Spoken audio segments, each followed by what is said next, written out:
fear, and failure. During one of my early appearances on Bishop T.D. Jakes' talk show, I made a bold proclamation. I am the most fearless person you will ever meet. I don't know what made me say that, but because I had never said something like that before in my life, I figured that the bishop and his team really liked that, really liked what I had. Oh my god, something's in my throat. Really liked what I had to say because they used that sound bite in the video promos advertising my appearance on the show.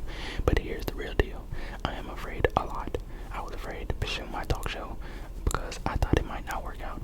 I was afraid to do syndicated radio because I didn't know if I would be accepted in enough markets to be stop that. I don't know why I'm trying to hold it with my left hand. Like I'm left-handed, but I'm right-handed. I just hit a fucking air freshener. I'm right-handed, y'all. Successful. I was afraid to take on the Kings of Comedy tour when Walter. Oh my god, I'm not gonna let my dress in. Alright. Okay, now let's get for 2 minutes in. We finna lock in. We locked in. I'm locked in. When Walter Latham came to us and said, "We are going to be playing in basketball arenas," I was scared. The largest crowd I had ever performed in front of at that point was 5,000 people.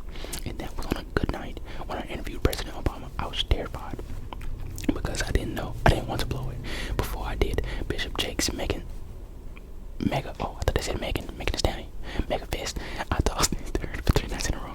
My biggest moment of fear came when I did my first 1-hour HBO special.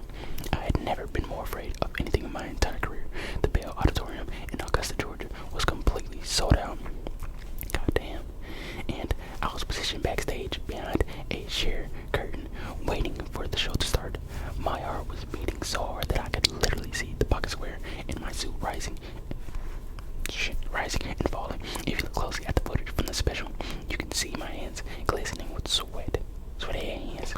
Something went wrong with the timing for opening up for the main curtains to begin the show, and I was anxious as I waited behind the curtain for a good 6 to 7 minutes. But even though I was out of the audience's view, I could just feel their love saying, "Come on, Steve, don't let us down." Let them down like fuck. When the curtain finally rose, the crowd went crazy. I grabbed the mic, just let it swing for a minute in. Oh shit, I was wrong. So let it swing for a minute in order to collect my goal. When I finally started talking, I heard my voice begin to quiver.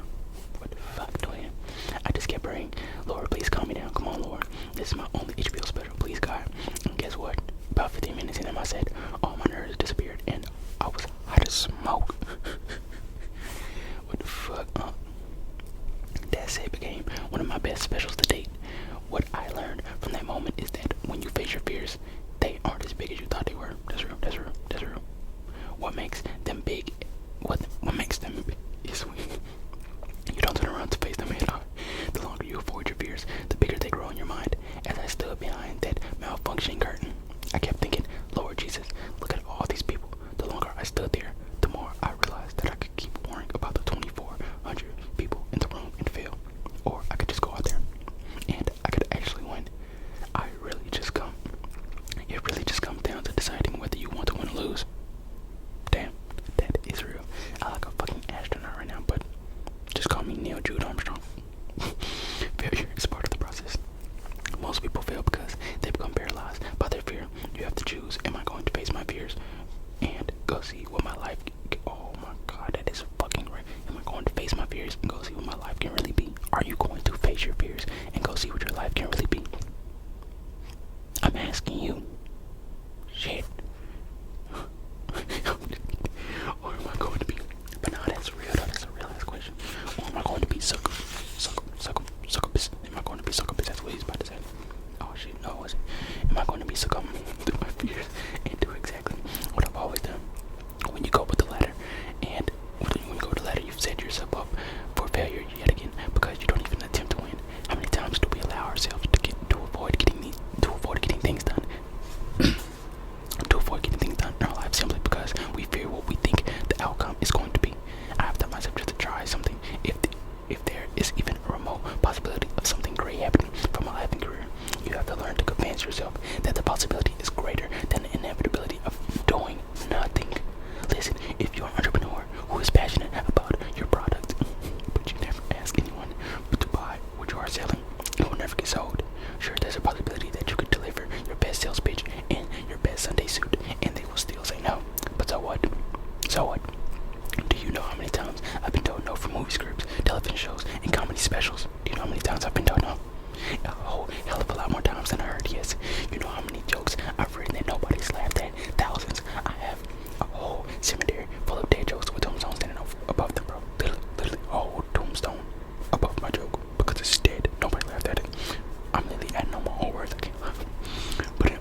time, I never repeated a single one.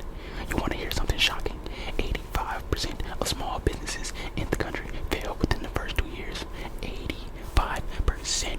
I ain't capping to you. That's a whole lot of failure. Warren Buffett said that he would not invest in any business where the owner hasn't failed at least twice. I love that truly wealthy and successful people understand that failure is a part of the process. But far too often, when we face the failure of a business venture, we let that failure paralyze us from trying again. The failure could stem from a lack of financial planning, a lack of resources, or the lack of the right team members. But you have to realize that failure is part of the process. When you are on the road to success, the only way to get back on track is to come up with another plan. I failed more times than I can count, but you can't let failure freeze you in place and stop you from pursuing your dreams. I just quick scope that page, even though it's not done.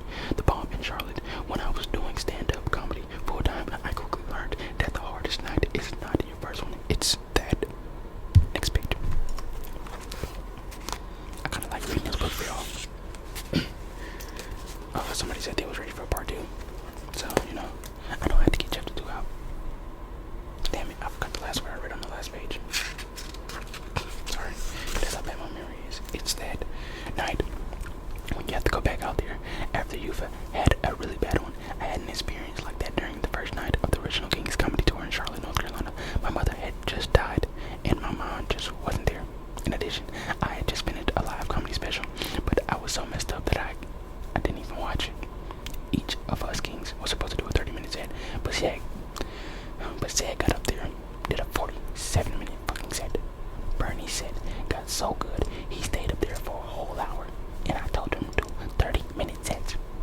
They were ripping the room so much that the arena had to call a mandatory break. I told y'all, remember from the beginning, he was a little hater, so let's watch him. Then there was a malfunction with the piece of equipment, and the break ended up lasting 45 minutes. So here I come, trying to deliver my set after these people had already sat through almost 2 hours of comedy between Zed and Bernie, plus an unanticipated 45-minute break. When I walk out there, it was horrific. I was doing jokes from my comedy special. I didn't realize that most of the people there had already heard them. What a fucking bozo. People were booing, arguing, and fussing, and I just became discombobulated. All I can say is that it was a rough night. On the way to the airport the next morning, a Charlotte DJ named AJ led into me. What? Hey yo, he said Sid and Bernie were hot, but Steve is no king of comedy. Damn. He predicted that the tour was going to be a complete disaster. I knew this guy personally, and I miffed that he was playing me so cold. By the time we got to the airport, I ran into a few people who'd seen my performance the night before, and they were trying to be encouraging by saying, "Steve, it's alright, we love you anyway." I appreciated their support. Once we boarded the plane and got settled, I started writing. When we landed in Kansas City later that day, I shut myself up in the hotel room, and I wrote some more. Before I knew it, I had written a brand new 45-minute set. I got so lost in writing, revising, and practicing in the mirror that when Bernie came up to my room to grab me for dinner, I said, Dwayne, I'm good, Dwayne. I'm just going to stay here and finish working on this. The next night in Kansas City, I had a long talk with Bernie and Zed, and I told them they had to stick with closer to 30-minute sets, bro. Hey, don't be going over 30 sets, Zed and Bernie. Don't be going over 30 to me. I already get the banging out. What the fuck? See, I'm but see, went out there and did 45. Damn, see, went out there and did 40 minutes, and Bernie followed up with 48 minutes. These niggas. So much for them following the time limit. There was a 20-minute intermission after Bernie. They know this nigga cold. And I started to get scared because I had bombed so badly in Charlotte. Damn. So, before I go to the next page, basically, I don't know why he want to go last after seeing the experiences he's been through, but I mean, they just funny. I don't think they could hold themselves to 30 minutes when you're like a professional yapper. Like, these people are professional yappers, so like, I mean, I can't really be mad at them for going like minutes over, bro.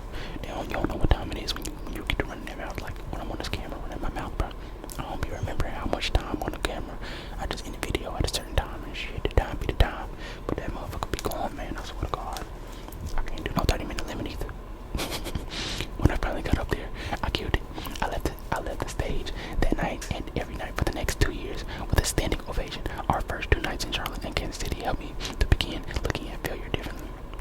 I learned that failure doesn't have to be this life-shattering, I'm never going to do this again experience, but it is, in fact, an opportunity to gain a valuable learning experience. I knew Kansas City was going to be a hard night to get through at first, but if I hadn't gone through such an awful night in Charlotte, I would have never had written that no 45 minutes set. My failure in Charlotte gave me the right experience that I needed to rip up the stage the next night in Kansas. Many times when people graduate from college, they can barely get a job. Why? Because they don't have experience. Great way to just switch the mood. No employer wants to hire someone who has never lost before, who has never failed before, or has never made a mistake before. Employers want someone who has experienced with a failure, has learned from it, and can get the job done. So you see, failure is not here to defeat you, but to give you power to gain those life experiences that you can come back to and learn from again and again. I'm not gonna lie. Yeah, that kind of makes sense in some sense, but in other senses, now when they be saying you get like fired a lot, damn, they not fucking with you. Opening the doors of your personal prisons. I've learned to see. Wait, let me make sure this is not chapter 3, and I'm not. Oh, okay, no, it's not. It's not. Opening the doors of your personal prison. I've learned to seek wisdom from people from all walks of life, including men and women in the prison system. Many people look at prisoners as failures. The reality is that they fail to do right and work hard, but the fact that they are incarcerated does not mean that they are failures at everything. It depends on their response to the predicament. They may have limitations on their freedom, but I love it when prisoners determine that the prison system can't own their souls. They have found peace with the action that landed them behind bars. They have asked for forgiveness for their wrongdoings, and some have even apologized to the victims of their crimes. Many of them have committed to improving themselves spiritually, physically, and mentally. Some have even taken youngsters under their wings and said, "Hey, don't mess up your life. Don't mess up your life like I did. If you get a chance to walk out this door, stay out and don't come back. There is a new day breaking for all of us, and if incarcerated men and women can find light and hope within the confines of prison walls, how dare those of us who can walk around here freely every day not see the light that shines upon us." That's real. Cause I be seeing people in prison on TikTok dancing and smiling and shit. So I mean, we can smile. Smile. Smile. Okay, I'm done. So many of us are incarcerated in the prisons of our own minds by not looking for our own light. We can easily get caught behind the bars of a dead-end job, a lifeless marriage, or a hopeless financial situation. We have to get up every single day and make the choice to focus on the positive. If we choose to focus on the negative, we're not walking toward the light. If we look at our background, our social status, and every mishap that ever happened to us as tragic, we're missing out on the light within the situation. Here's a real light. If you are still waking up every day, it's because God has a greater plan for you, and it's not yet completed. Every day is an opportunity to see your light as a gift. We all have opportunities that are presented to us on a daily basis. These opportunities show up in the people we meet, the invitations we receive, or the information shared with us. Our response to these choices can determine the quality of our lives. The opportunities lie in your decisions. Let's just say we have a young man who decides he's going to join a gang. We can judge him and say he doesn't have any opportunities, but in reality he had opportunities all along. If he had taken the time to finish school, had not quit his job, had not tried out drugs, or had gone to church like his grandmother told him to, he could have had access to a whole other set of opportunities. But let's get real about this thing. If you do what you've always done, your life will not get better. You can't fill out a job application when you're gangbanging or selling drugs, and you can't get access to the right opportunities if you get caught and spend the rest of your life behind bars. The key to our opportunities lies in our decisions. In order to get the opportunities you want, you have to make the decisions to change. Unfortunately, change is where a lot of people get uncomfortable. All of our actions are intertwined, and they prepare us for the moments to come. We don't know when, where, or how our next big moment is going to show up. I believe this is why God doesn't show us the full picture of our lives. If he did, we surely mess it up and quit. If God had shown me that I would be homeless and married twice, damn, I would have said, not me, what else you got? If God had given me a sneak peek preview and allowed me to see that I would lose every single comedy competition that I entered before I eventually made it, I would have said, you got to be kidding me. When I was hosting Showtime at the Apollo, I remember, Jesus Christ.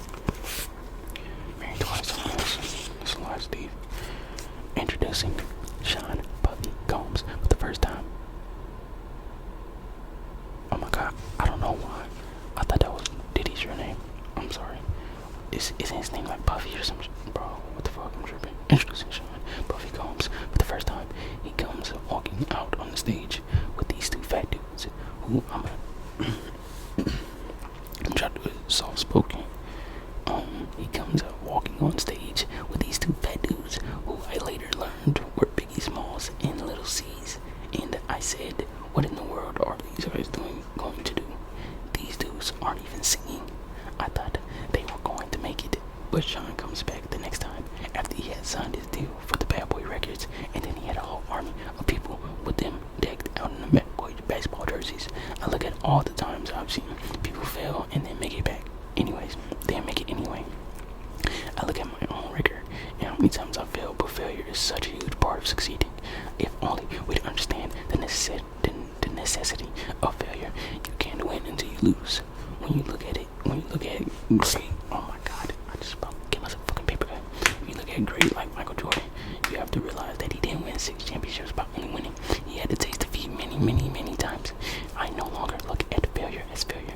I now see it as valuable, learned, gained experience. It gives me a chance to see that learning what not to do is just as valuable as knowing what to do. It's a process, but when you can recognize and embrace the process of failure, you get another step closer to yes. And sing. Yep. So, that is the end of chapter 2. I hope y'all really fuck with this book. Like, I really fuck with this book. Like, he be saying real shit though. Like, if you really listen, he be saying real shit. Even though he be, like, he was a hater. But I used to be a hater, so I don't really judge him. I don't really judge nobody. I just say what it is for real though. But chapter 3 is technically off the chart, and we will be reading that next time on Act Like a Success. Think like a success.